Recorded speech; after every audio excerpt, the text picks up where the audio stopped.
Hello folks, in this video I'm going to be talking to you about a few things you should consider if you are going for an interview and if it is your first interview in specific. The first thing to consider is to understand about the company or the organization you are applying for the job.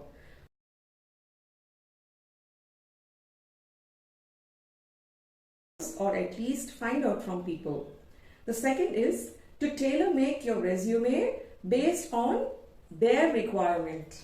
You need to make sure that you project yourself as the most suitable candidate for the particular interview. And for this, you need to educate yourself regarding the particular designation you are applying for. For example, you may be applying for a data analyst position.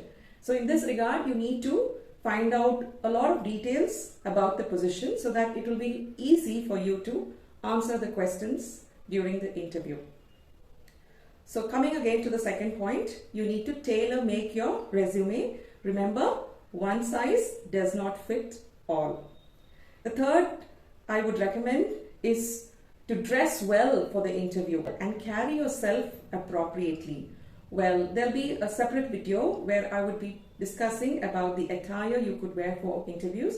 The link will be shared in the comment section later. The fourth is when you arrive at the venue for the interview, make sure that you do not cause any embarrassment or kind of, interruption to anybody who is already present there. Try to be as humble or polite as you can be, because you would be watched from the time you step into the venue for the interview.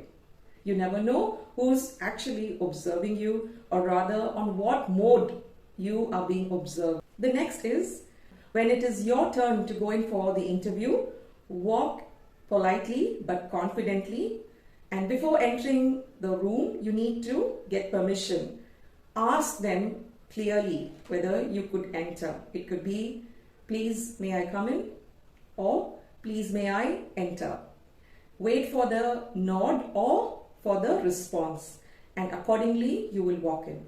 And after going in, you should directly offer your resume using both your hands. Never do a single handover because it conveys a message. Use both your hands and submit your resume. Probably if there are 4 members in the panel, you may want to give it to the persons in the middle, maybe the second or the third person. Well, if there are 3 members in the panel, you can give it to the person seated in the middle. And after you hand over your resume, please do not sit until you are asked to. And after being asked, just sit in the position that is offered to you, which means do not move the furniture. The next is not to sit aram se. It is very important for you to just occupy quarter portion of the seat, and this will allow you to keep your upper body inclined towards the interviewer. Obviously, the first question would be, tell me about yourself. In this video, I've given a link where you can follow a simple acronym and you can prepare yourself for a quick but interesting self-introduction. And after the introduction, in most cases, the next question will be based on the last statements given in the self-introduction. So be prepared. You actually have the blueprint of questions in your hand, because when you write out your self-introduction, you will have to pay attention to the statements you are making, particularly the closure. And the next question may be based on the closure or maybe from the self-introduction itself. And once the question is given to you, please be cautious as in how you answer, because this question you may not expect it to be termed exactly in the way you hear it. So you have to have a preparation in place which will help you to answer the question. Now, when answering, where will you look? Who will you look at? That's a big deal. Well, you will have to face the interviewer who is actually asking you the question, and now and then you would have to give a glance to the other members of the panel. Do not just choose to ignore the rest of the panel members, because Ultimately, your selection is based on the results of each member who is seated in the panel. So your focus should be 90% on the person who actually raised the question, and where the remaining 10% you will glance through the rest of the faces and strike a balance. Well, if you do not know the answer to any question, I recommend it's best for you to be honest and tell them that you do not have much understanding about it, but definitely after the interview you would take time to research about it or to read about it. Well, if you would like to take a 50-50 chance, you can go ahead, but you would be able to sense from your speech whether you are making it or not. And make sure that you give a closure that is pleasing to them. At the end of the process, you just want to make them feel that you are worthy, you are humble, you are capable of learning, you are capable of doing, redoing, and doing better. So this is the message you need to give to your interviewer. Now you would watch a video where you would understand about gaze. To look at the client's forehead and then in their eyes. To look forming an inverted triangle on someone's face, the inverted triangle is between the two eyes and the mouth.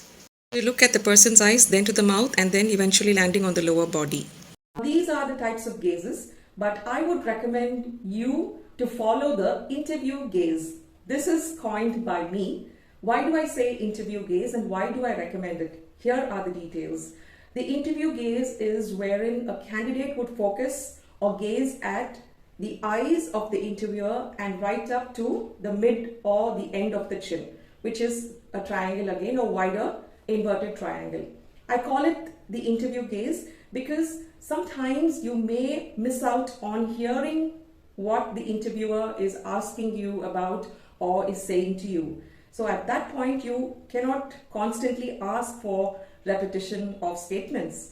So I urge you to also follow the lips, because sometimes if you miss out on hearing, I'm sure the lip movement will save you from asking for a repetition of question or statement.